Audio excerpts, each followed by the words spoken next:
I never used to believe in haunted places. I grew up in a city, the kind of person who laughed off ghost stories and rolled my eyes at warnings about bad energy. But then I spent a summer in that old farmhouse, and I don't laugh anymore.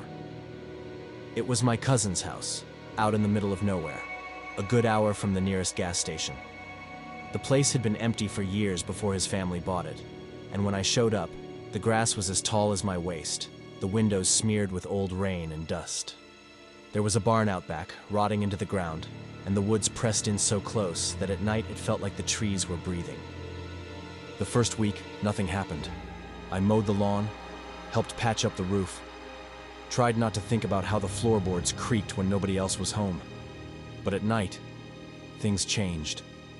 I'd lie awake and listen to the house settle, except it wasn't just the house.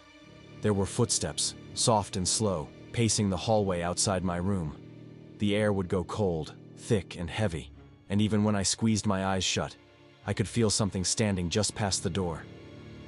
I told myself it was just the old plumbing, or maybe a raccoon up in the attic.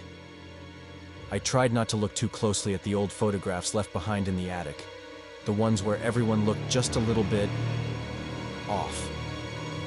Their faces faded, eyes scratched out, some staring straight at the camera, others with heads turned so their features blurred into the shadows. One night, I woke up at 3:17 a.m. I remember the time because the clock on the wall had stopped, the second hand twitching back and forth, never moving forward. I felt a pressure on my chest, like someone was sitting on me, and I couldn't move. Out of the corner of my eye, I saw a shape at the end of my bed, hunched and shivering. The air was freezing, and every breath felt like swallowing ice. I tried to scream, but nothing came out. I stared at the ceiling, counting the cracks, waiting for it to end. When I finally sat up, the room was empty, but the closet door was wide open, and I was sure I'd closed it before going to bed. After that, I started noticing things. Muddy footprints on the kitchen floor in the morning, even though I'd wiped them clean the night before.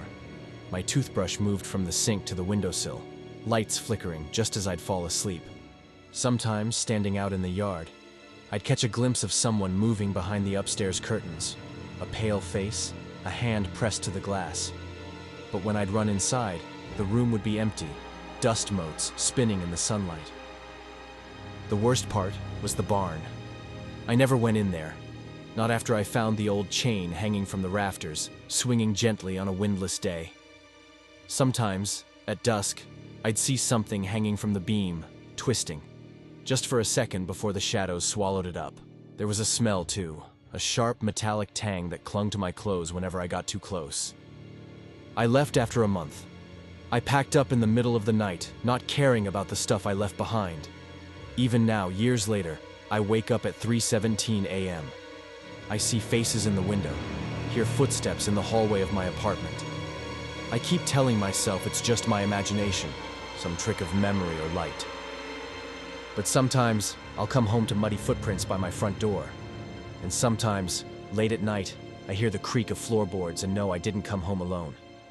Thank you for watching. Subscribe to the channel for more creepy stories.